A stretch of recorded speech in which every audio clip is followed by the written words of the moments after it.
Alright, so what we're going to start off with is we're going to make the reduction for the Hollandaise sauce. So what I've got in here is I've got quarter of a cup of white wine vinegar, quarter of a cup of white wine, sprigs of fresh thyme, small dried bay leaf, and 3 peppercorns. We're going to reduce this by half, and that's going to be the reduction base for our Hollandaise. Some people would use lemon juice in the Hollandaise sauce. However, I'm going to do the traditional way. Alright, let's get this reducing. What I'm going to do is I'm going to separate the eggs from the Hollandaise sauce. I'm using 2 egg yolks. My recipe is 1 egg yolk, 100 grams of butter. That's all I want. Reduction goes in there once it's reduced, and then we'll start melting the butter. The reduction has reduced by half. Now I'm going to pour it into pour it into the egg yolks and start whisking. I'm starting the process to make a sabayon. Over a double boiler, and I'm going to thicken them to create a sabayon by slightly heating them. Most important thing is you don't want the bottom of this bowl touching the water. Okay, so you just need a small amount of water in the pot. All I'm doing is I'm just whisking it, and you got to keep it moving until it slightly thickens, and you'll see it thicken in here, and you'll find that all the bubbles will be removed as well. Okay, so this will take a few minutes. So to make the sabayon, it was that quick, literally. That was only not even a minute over the water. As you can see, it's just thickened up, and all that is the egg yolks and the reduction that we made. So yeah, and this is called a sabayon.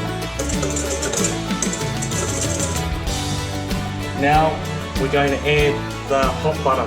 So I've melted some butter in the microwave, and we're slowly going to add this to the sabayon to complete the Hollandaise sauce. So what I'm using is salted butter. That's what I happen to add any seasoning as here. So what you want to do is you want to slowly add in the butter.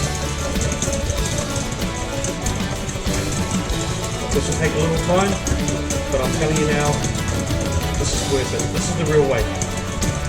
So as you can see, the sabayon is starting to take on that beautiful butter.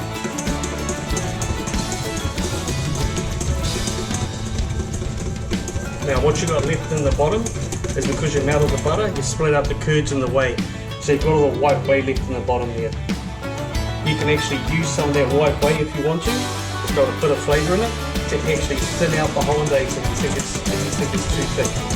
So for me, I actually think that's a little bit too thick, so I'm actually going to add a little bit of the whey.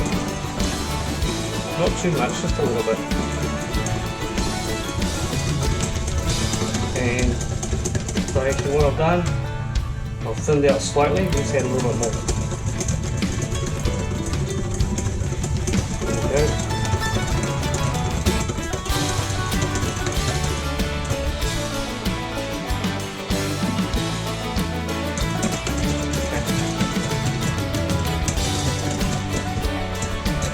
Hollandaise sauce. Because you can keep this in a warm place for up to 2 hours. Alright? I wouldn't keep for any longer than that, and I certainly wouldn't put it in the fridge and keep it overnight, because it will go hard because of the butter, and when you try and soften it up, it will split it completely. So it's made to be used now or within a couple of hours.